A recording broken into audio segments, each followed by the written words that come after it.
Thank you for listening to the Allender Center podcast. I'm Dr. Dan Allender. And I'm Rachael Clinton Chen. We're fiercely committed to providing hope and healing to a fragmented world. And restoration for the heart. Thank you for joining us. Let's get this conversation started.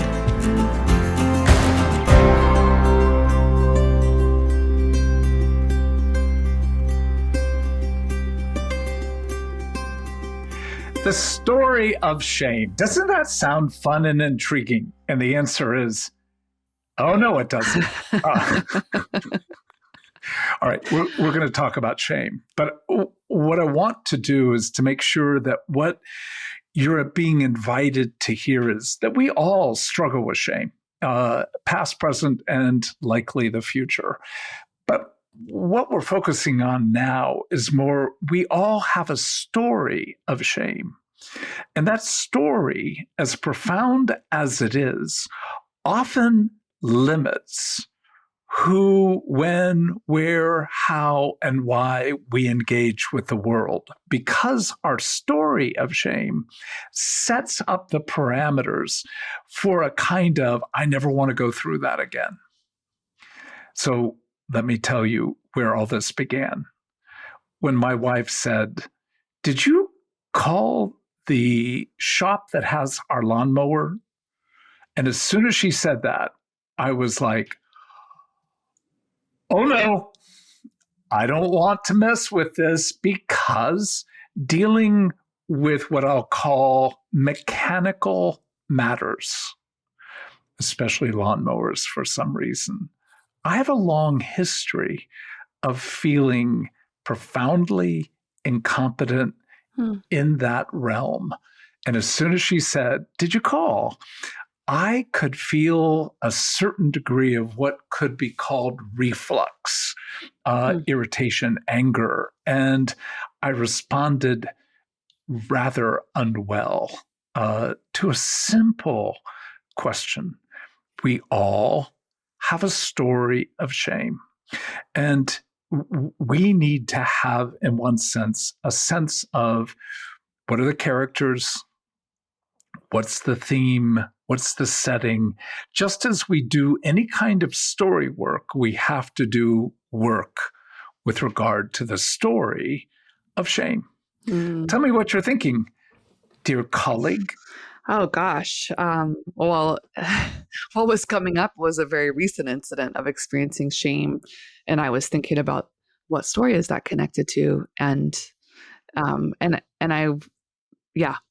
could go into that story, but I also, I think shame often collides. It's always colliding with other people's stories of shame. And so sometimes shame feels like a boxing match that you don't even know you're in, where someone is responding out of their shame and the stories of shame they hold. And these stories can be like deeply personal and also incredibly collective. And so, yeah, we were just flying back from Seattle, from a work trip in Seattle. And I was we were getting our luggage at the airport after our red eye. So it's 6 a.m. Eastern time, 3 a.m. Pacific time, where we just left. We flew with Evelyn, our now 8-month-old. And I had Evelyn in my arm, and I was going to get our the car seat bag off the thing, because Michael was looking for the heavier suitcases.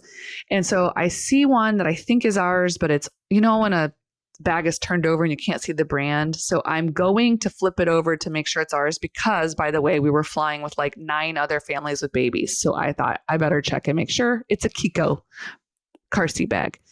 As I'm going to turn it over, a man is like, "Oh, let me get that for you." But I'm still trying to make sure it's ours. So I'm trying to find the tag, and he's like, "Is it yours? Is it yours?" Like he's getting escalated. And I'm flustered because I have a plan. He's disrupting it. I can't figure out if it's ours because he's in my way. And so he just pulls it off the belt and throws it, out. And I said, "Sir, you don't need to be rude. I didn't ask for your help." And then he said, "Well, you should know if it's your bag. It's a unique bag." And I said, "It's a car seat bag. And there's about 8 other families on this flight." And then he just walked off and marched out of the room. And I, of course, then I got real mad. And, I'm cussing and walking over to Michael. But what was so interesting is I felt so much shame. Like, I must be an idiot. Everyone's watching. But what's also playing out is this man feels shame because, it's his own shame in this collision. But what ended up happening is then I needed to get my anger out. And then I was just saying to Michael, this is what it's like being a woman in this world. And you're just violated by some jerk who thinks he's, going to save the day when you didn't even ask for it, complicates things, and then yells at you when his help doesn't help. So, it was a very common experience of being a woman, being perceived as kind of helpless and actually and then not receiving the help in the way I think the person wanted me to just receive the help. And so then his shame. So it's just, I think shame is just pretty insidious. Oh, good Lord. I mean, just even as you share that story, I have you noticed, obviously our listeners can't see our faces, but I've been wanting to turn away from you. Like, I feel both your shame, his shame, my shame, and, like a decent human being's trying just to be of help. Yet, in his own story of shame, he's being an idiot. And it's early morning. Let's just add that for everyone. And so in the context of trying to engage just a moment that's pretty complicated for all of us, but with a daughter in your hand, not much sleep, and we can add the reality that everyone who was at that meeting except one got the norovirus. Our bodies are so susceptible in our own fragility and frailty. But when we're hit by shame, there is this deep desire to disappear, to literally just not exist, or to, in some sense, become 10 times more who we are. And that is that flash of rage, that contempt. So we're going to build a structure that we've done before, but I think it's important to do again. What is shame? And how we engage it. So shame is an exposure. It's always an experience of the eyes, an exposure in the presence of others, or in our own sense of being seen by others, even if we're alone, where we are being judged. So key word is exposure. The next word is judged. And in that judgment, there is something, and again, now I find so many words that come, but let me just underscore, none of them are adequate. But the word foul, disgusting, revulsive, undesirable, ugly, toxic. There's just something that you want to turn your eyes, your nose, your face away from. And yet, the judgment is, I see you and you are bad. So that sense of shame so often gets contrasted to the concept of guilt. And I just, let me spend a moment on that to say that it's a fair distinction, because those who feel guilt know that it's not the same as shame. So often what's said is that guilt is, I've done something bad, meaning I've externalized my sense of self in an act. And yet shame is, I am bad. And I concur, but let me also say I don't. Because in some ways, guilt is just another form of self-contempt. If we understand shame is the central experience as a fallen human being in a broken world, and you see that particularly in Genesis 2:25, one of the saddest verses literally in the Bible. And they were naked and they knew no shame. So the author of that passage is ultimately saying, if you look through the scope of Scripture, this is what the Bible's going to tell you about shame. So when we talk about guilt, a sense of I've done something wrong, frankly, if I can put it this way, I think guilt is easier to feel than shame, because with guilt, I've done something wrong. There's always a correction, a kind of, well, then don't do it wrong. Do it right. Perform.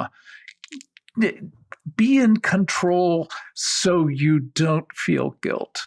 But in one sense, shame, as we've begun to describe, doesn't have an antidote like do it better. It's that I am foul. And somehow the consequences of being foul is I will be judged, I will be isolated. And in that alone, nobody can enter my world with me. The effect for most people is that sense of I want to hide my face. And you see that with even young 18-month-old, 2-year-old children who, in a moment of feeling shame, literally cover their eyes so that you can't see them. But in that sense, it is that I don't want to be.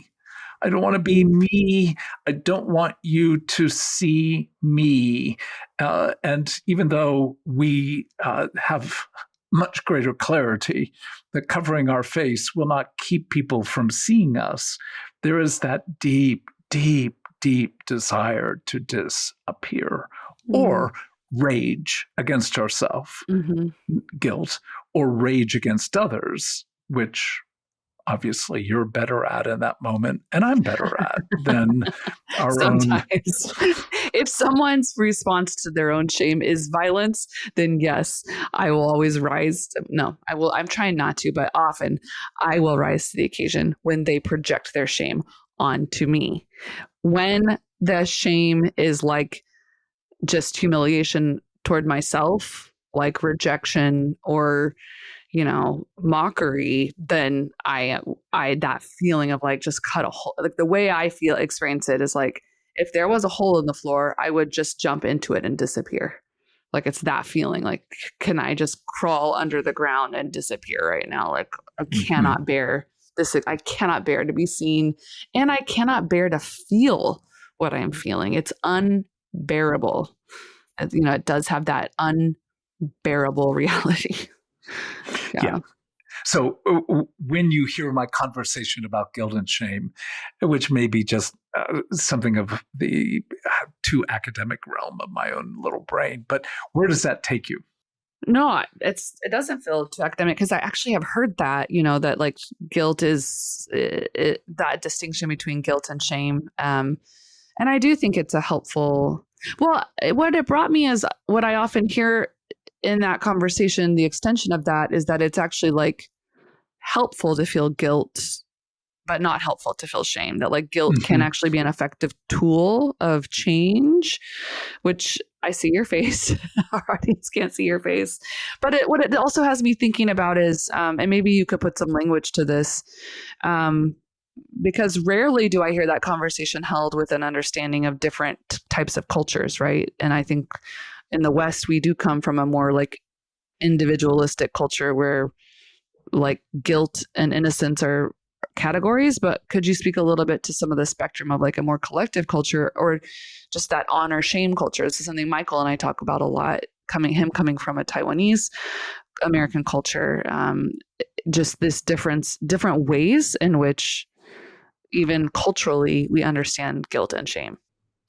Absolutely. I mean, the fact is, it is a really helpful, even if it's a highly generalized reality, that in a more collectivist culture, you've got far more commitment to honor and therefore the potential for shame. Whereas in a much more individualistic culture, which is more bound not to honor, but to performance, a kind of success defined often in very economic terms, there you've got far more the reality of, in my own individualism, it's clear that I'm either a victim of someone and therefore I get to blame.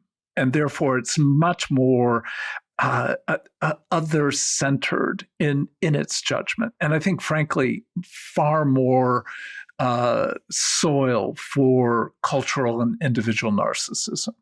So, in one sense, what I'm saying is, I think the Western notion that has spent a profound time, I mean, thousands of years attempting to escape shame, actually is part of the reality of why there is so much fragility, but also entitlement, so much more commitment to a kind of, you hurt me, you're to blame. Again, I'm not talking about just a escaping of the reality of injustice. It's when you have harmed me, I'm immediately a victim that then gets the right to blame you.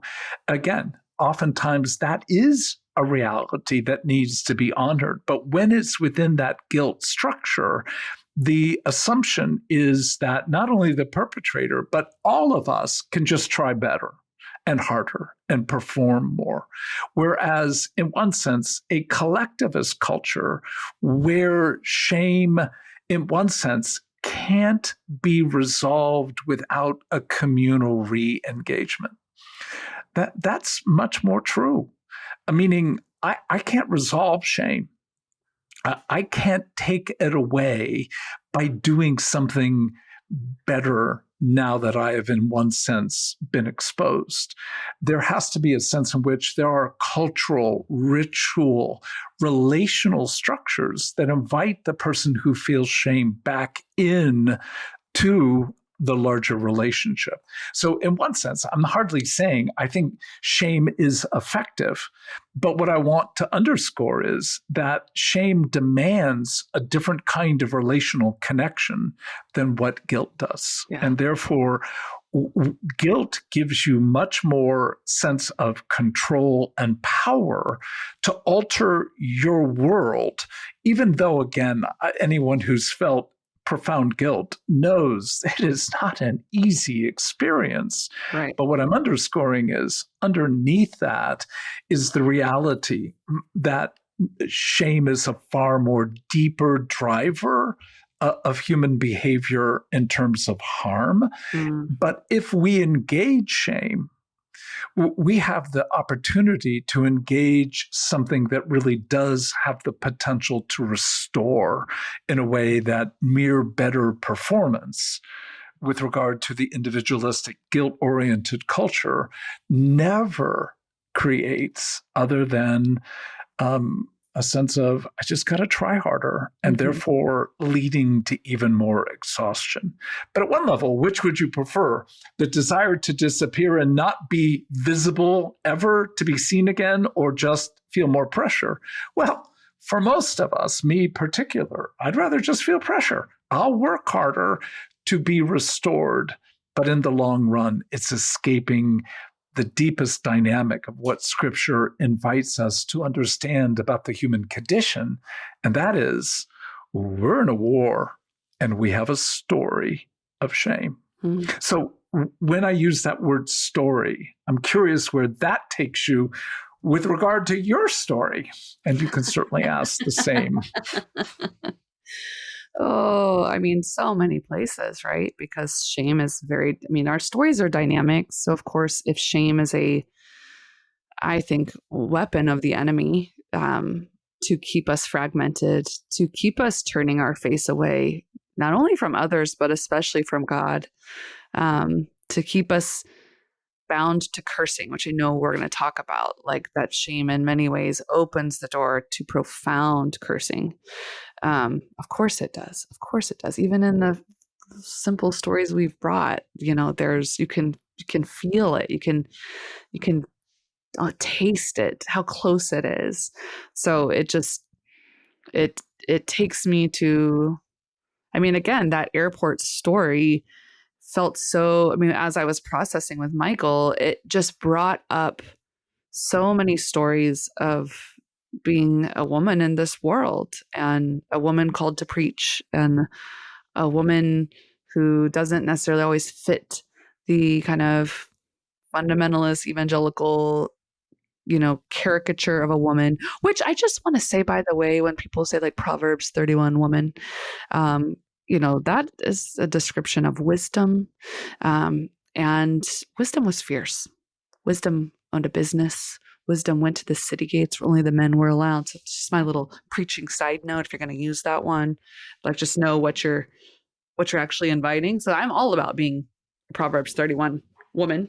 As long as you understand, let's just, if we're going to take this little detour, then let's underscore it. What's being described is Dame Wisdom, which means it's a reflection of everyone who is meant to be wise. However, what's so glorious is that wisdom is described as a woman, which is so gloriously disruptive in the context of that highly patriarchal world. Yeah. So I think what's coming up for me is so much of the work there, right? Because that has been a place where it's been easy for me to both just give my heart over to a kind of violence to survive, or at some point just feel so disgusting that there must be something just inherently wrong with me and disgusting about me. And to get into those stories again was to have to get into how exposing beauty is. That beauty is actually a very exposing reality and often triggers people's shame. But that's not, if we don't understand how that works, then from a young age, we don't have the luxury of making meaning in a way that's like, oh, here's these complex things at play. And this person's response to me wasn't because I was hideous, and disgusting. It was because they actually felt exposed by something about me and needed to shut that down. It also brings up, I think for me, just being someone who suffered from anxiety and how like physical, embodied, and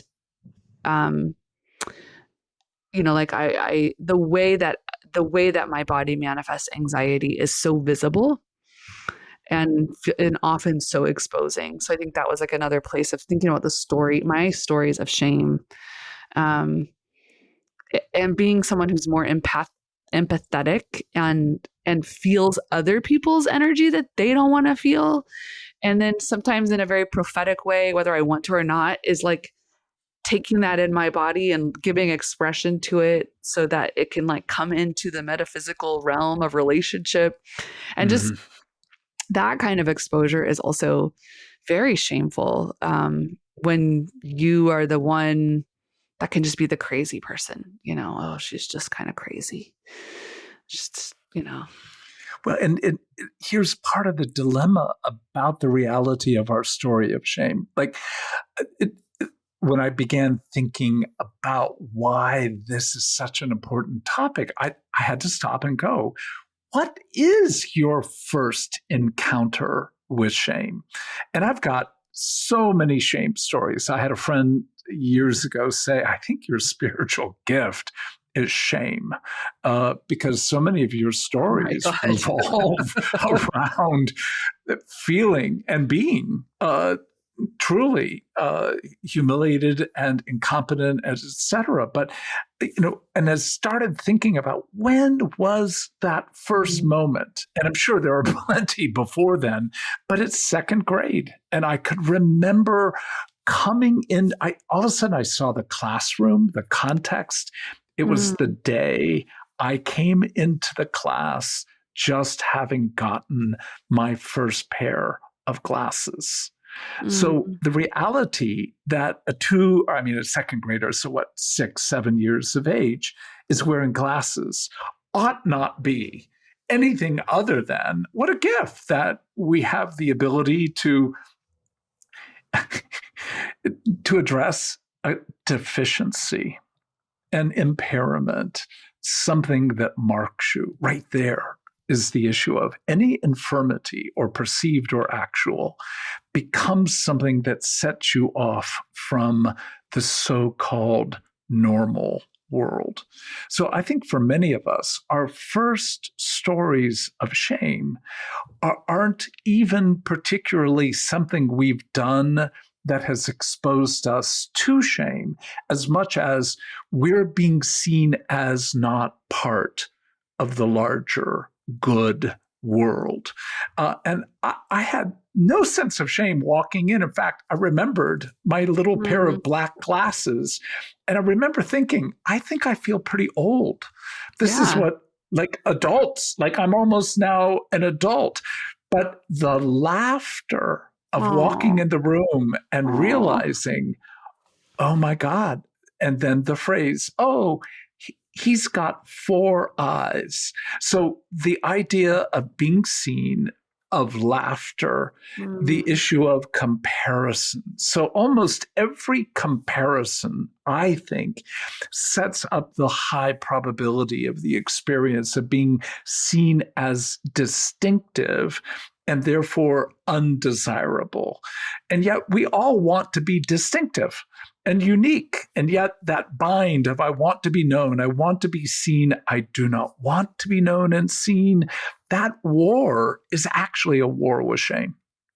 And in that, if we can begin to name what are the stories that have created something of this arc, a story arc of walking into a classroom and having this barrage of laughter, and then realizing nobody else in the whole class had a pair of glasses.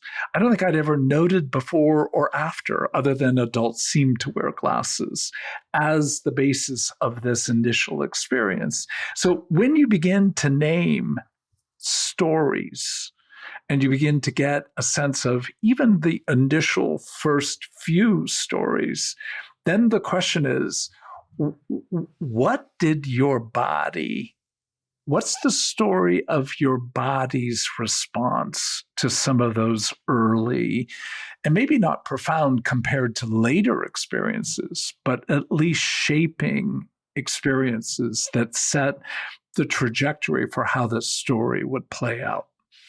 Do you have a sense of that for yourself? well, yeah. I mean, as you were talking, a story that came to mind is when I was 4, I had mono. I got mono. And I was sick for a while before anyone figured out, that that's what was going on because I was so young. And then, Young, and right. once we figured out, I had a crush when I was 4, and I think we had like 4-year-olds would on like a playground at recess, like maybe give each other like a kiss on the cheek, like little buddies. But like I also was so in love with this little boy who was so kind to me in a way that a 4-year-old would be. Um, and I remember after I got diagnosed with mono, my family joking, mono's a kissing disease. So who have you been kissing? Like I hadn't told anyone this. And so feeling like, oh my God, I'm so bad. Like I'm so disgusting. And like I got a disease and like from kissing and I'm, like just what I took in that moment and just thinking about the body's response. Like it did feel like there's something wrong with you. There's something Mm-hmm. wrong with you. And again, that was connected to other stories playing out in that season of harm that I was experiencing. So there was a deeper story that was bringing that kind of shame. But I think that's like you're saying, the story arc, that's what happens, right? As those webs get formed and therefore like these tethers that then feel like they reinforce this experience in our bodies so that the desire to not be in my body, the Mm-hmm. desire to control my body so that it's not dangerous and getting diseases and maybe harming other people.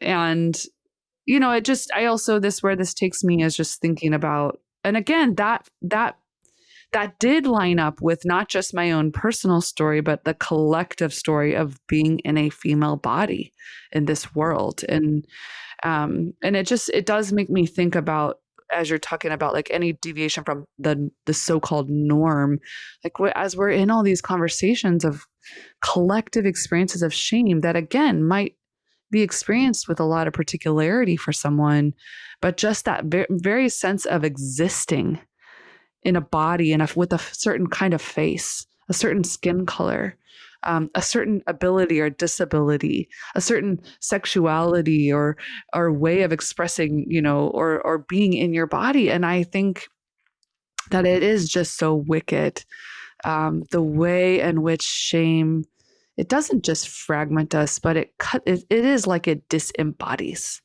it dismembers, because the profound sense, and we haven't gotten there yet. And if we don't want to go there, that's okay. But it's just that sense of cursing that comes, that's a way in which it's something that's coming against us, but it's that judgment, right? That you're speaking of, the judgment that we join as a way to protect, right? Like if I can join this, that's where I feel like in some ways it's not helpful to say guilt is the thing that is about behavior, because I think what happens with the judgment, it is where we make these vows to change our behavior or to hide, right? Because if the shame is coming against something you can't actually change, then you don't have a lot of options to like monitor behavior, but you do have the option to where and how you'll be seen.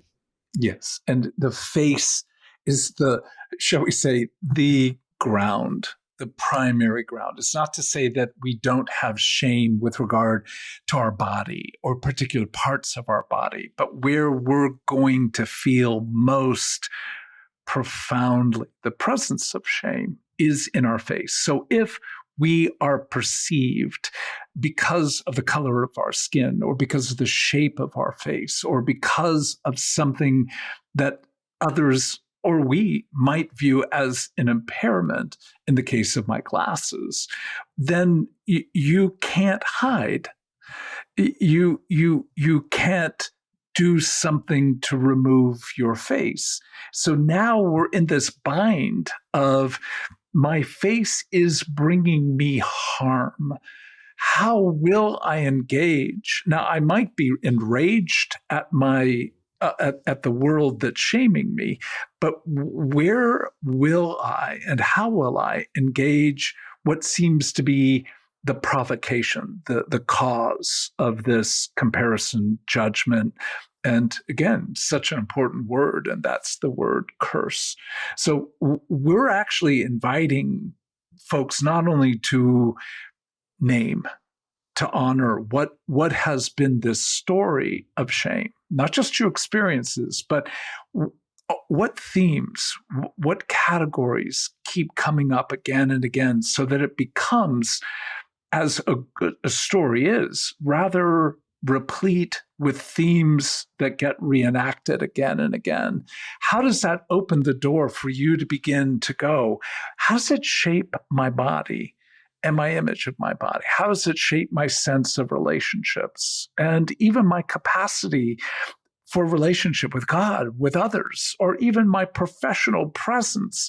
All that, we're ultimately saying, seldom do I see people step back to say, what is my story of shame? And how has it, in some sense of the word, imprisoned me? And in that prison, I couldn't agree more. It disembodies, it fragments. And we've said this in other podcasts. Shame itself, the experience, is a trauma. So whatever has brought about shame certainly is traumatic. But the experience of shame itself, fragmenting, numbing, isolating, all the realities that we would put words to with regard to trauma is happening the moment. So even in this conversation, as I talk about past shaming events, even when I heard your story of returning from Seattle, I'm like, oh, part of me just wants to, like, can we just move on? Yeah. And that can't be our response, because in doing that, we're living out the curse that someone, something has wanted to remain as kind of a permanent mark on our being. So when you think at least of engaging shame, not that we're going to provide a quick cure, but when you think about what's been involved for you, even in this discussion, as to what begins to lessen the power of shame. Yeah. Again, I do think getting to the stories that it originated, where it came, and I, like you said earlier, it actually has to be done in community, this work, because I actually need to bear the blessing and kindness of others.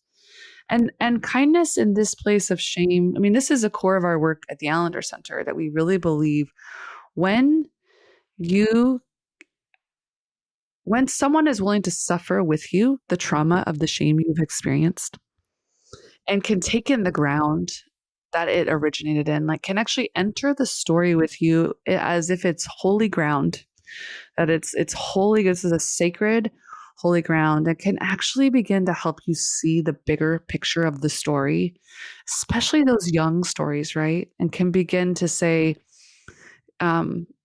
like help you make sense of what's happening here. And then oftentimes whose shame is really at play, because it's rarely initially your own. It's usually the projection of other people's shame, and can grieve with you what it's cost, what it's harm, like the harm it's brought, can be righteously angry on your behalf.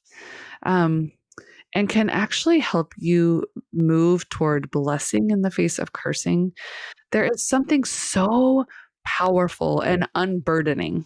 It is like a loosening. It's a lifting of the countenance. It's a restoration of belonging and taking in that you belong. And Mm-hmm. and I think it's why attempts to mitigate shame by doubling down actually just reinforce that shame again and again and again and again and again. It's like I think about what we were talking about, like how often our response to experiences of shame might be violence and or avoidance and disappearance. Like any commitment we have, like I'll never feel that shame. Like no one will ever humiliate me like that. And then we respond in violence, and what do we feel?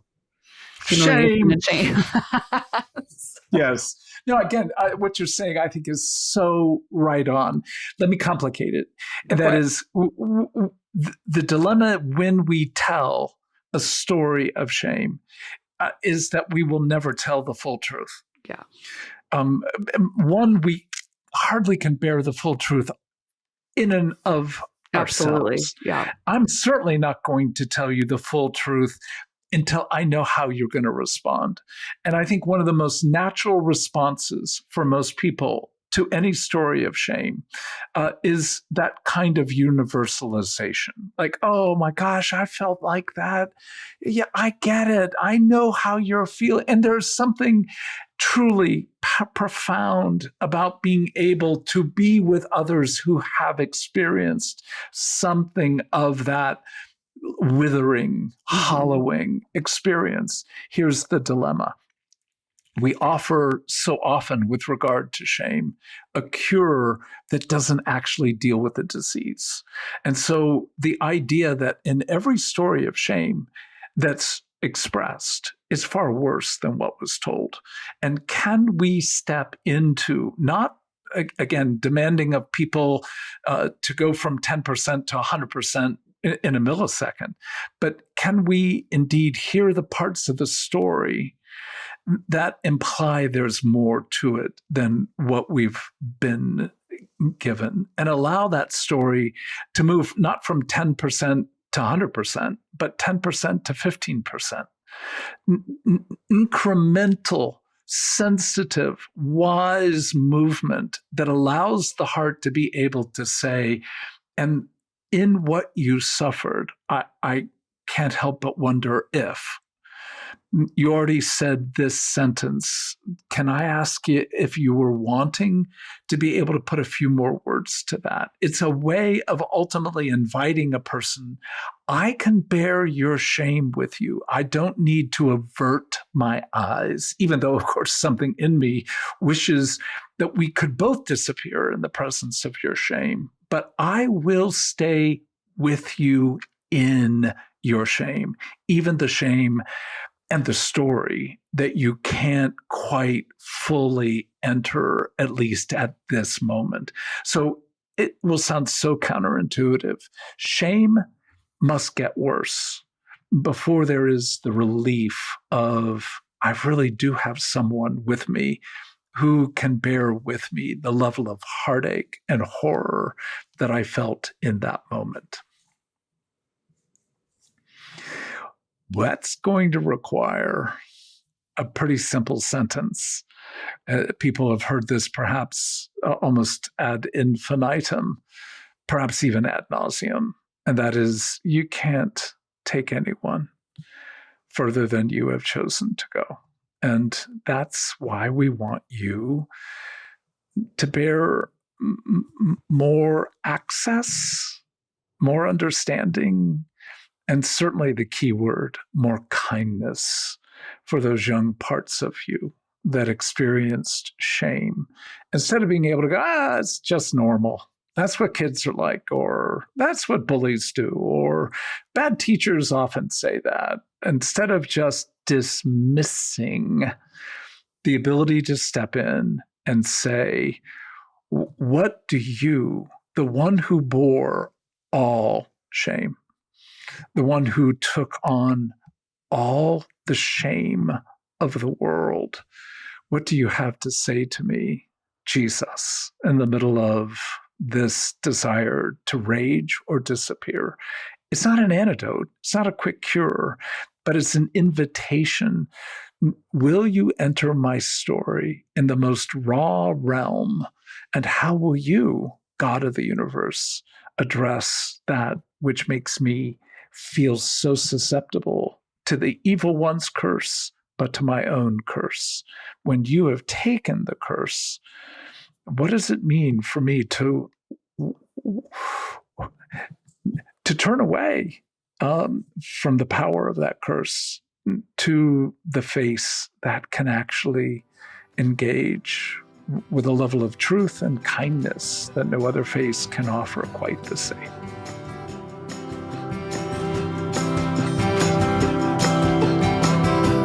The Allender Center podcast is produced by the Seattle School of Theology and Psychology.